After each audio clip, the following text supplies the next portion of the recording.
Hi everyone, welcome back to the channel, Merlin here, and welcome to the second episode in this series of things that I've learnt when playing these games that I actually show as content. This game is Sengoku Dynasty.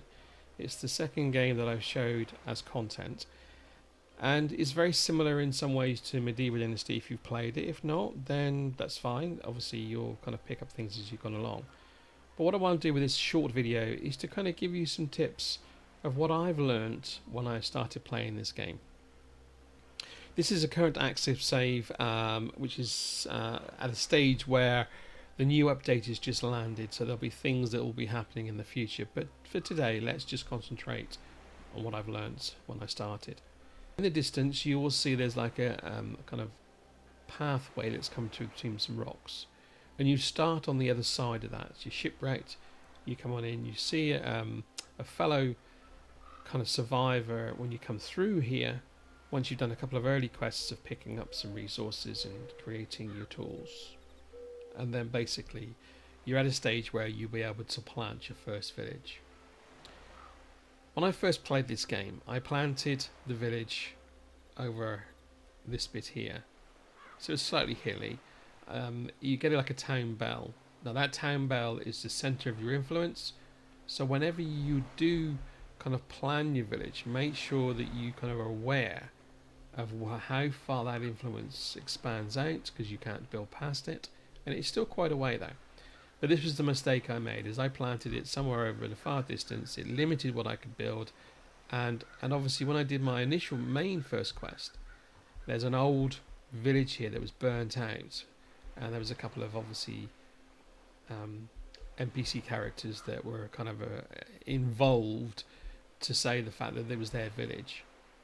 So when I actually came to record content for the game on my second save, I made sure that I planted the village here. So the bell is in the middle here. So again, like I said, the first thing, if anything you learn, is where to safely plant the bell to give you that wide enough experience. So my bell's over here.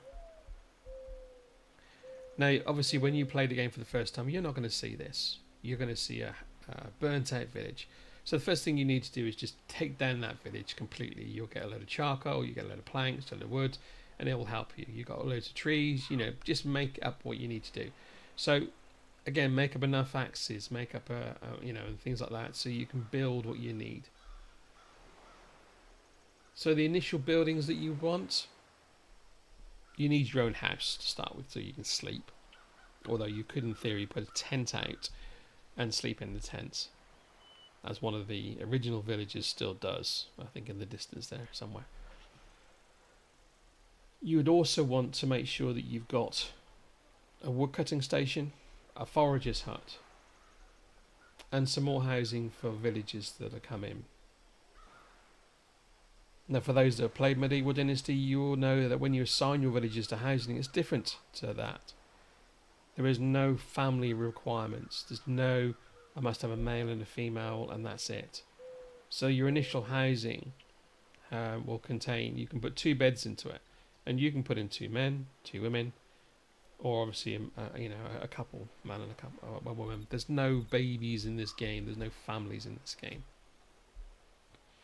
As time goes on, I would recommend that you do upgrade to bigger buildings, like you can see in the distance. So the buildings you can see in the distance are 6-berth housing, and also to help in a way, it's more aesthetic, but it helps a little bit I think with the mood, is just tidy up a bit. We've got some decent beds now. There's no longer just straw beds. Just kind of give you that idea. Also make sure you've got the initial resource, because in certain things you can't do anything about resource sheds anyway. So you need your general resource, you need your wood resource, and you need your food resource. The general resource is fine to put everything in. There's not a problem with that. It doesn't make any difference. It doesn't make the food go off any quicker. But it's easier to gather things if you've got them in certain locations. And there's no taxes involved, so you don't pay tax for every building you build. So build them as soon as you can. Initially you're going to want to get some food in.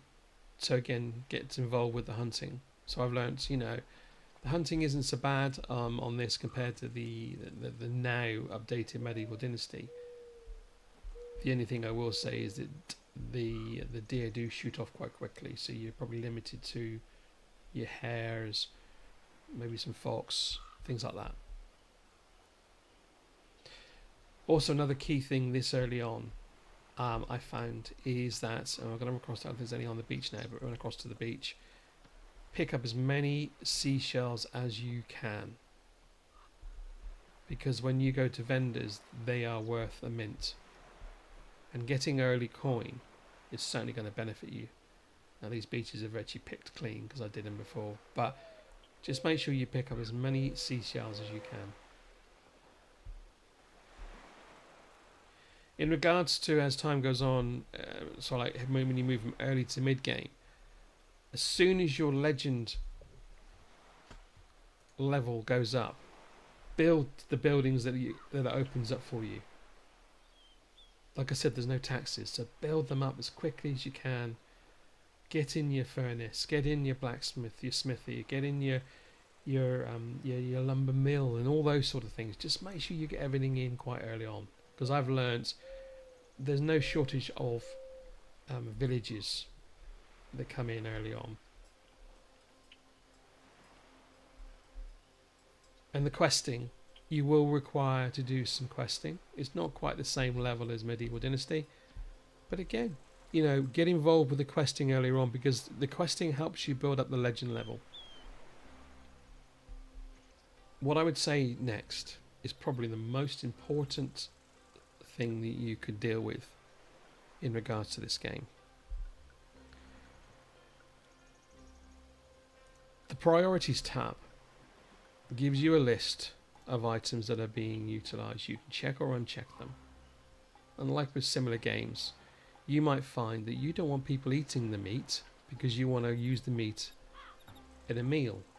You don't want to eat in the fish because you want to use the fish in a meal, because you get more points for a fish meal than you do for raw fish or cooked meat. So early on, if you've got villagers in that are doing your hunting for you or your foraging for you, uncheck the items that you feel that you don't want them to have, because you want to turn them into the meals by using the kitchen. And it's important to get that kitchen kind of upgraded as quickly as possible, because in one kitchen alone you can put in 8 hot plates, and if you upgrade them to the big cooking pot, you can do things like high value medicines as well as high value meals. So remember to just uncheck the items that you don't want them to eat. And that links quite nicely onto mood levels.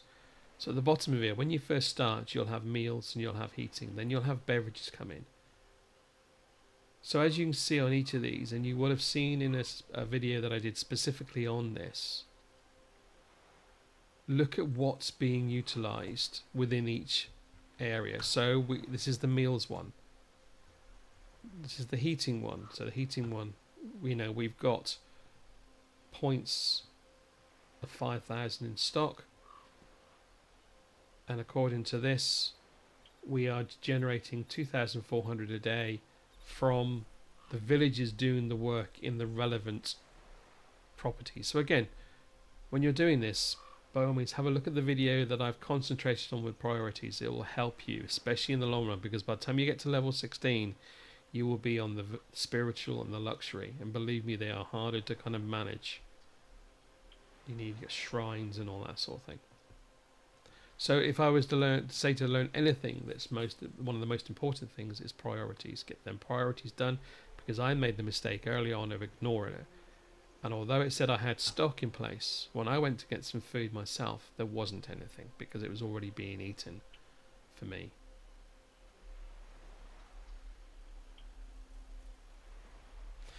The next section I would look at is that at some point you will be able to build a second village. As part of a quest to see the abbot, you can build a second village. Do it as quick as you can, but location is key. So I'm just going to move to my second village, and then we'll open the map up.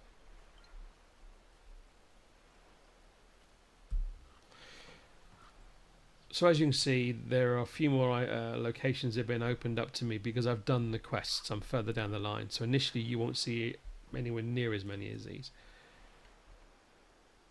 But I'd recommend exploring around and seeing what is a good area for you. Some people have said that some areas are better than others. For me, I found that this area that I'm in now is ideal.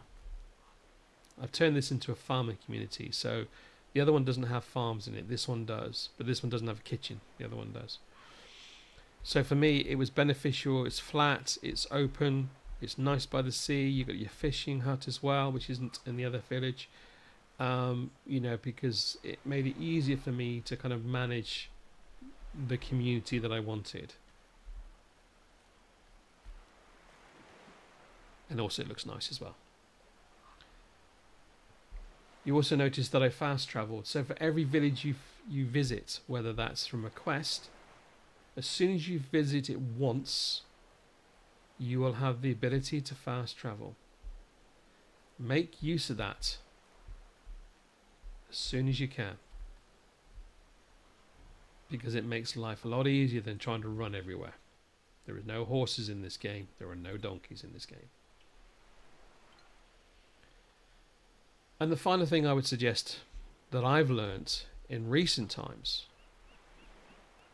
is because of the change of the update, which occurred yesterday on the 22nd of August 2024, if you're watching this in the future, combat will play more of a role than it did before.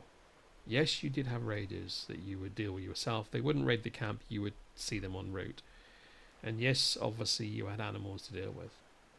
But apparently now, with the update, there will be more emphasis on combat. Not to the point that it's going to take over the game, but there will be more requirement to make sure you get your armor done and get weapons done. So when it comes to the resource sheds, make sure that you do have your armory resource shed and get your villagers to build those weapons and put them into storage so you know where they are. I haven't really gone any further than this at the moment. I've kind of sort of stopped. But it's something that if I do come back to it, I know I need to pick up on. So once again, I hope you've enjoyed what you've seen in regards to just some tips of what I've learned when I started playing this game. And remember, the series is already on, is also on my channel, so run through it if it helps. Click like and subscribe as always if you so wish to. It does help the channel. But other than that, I would say thank you very much for watching and enjoy the game.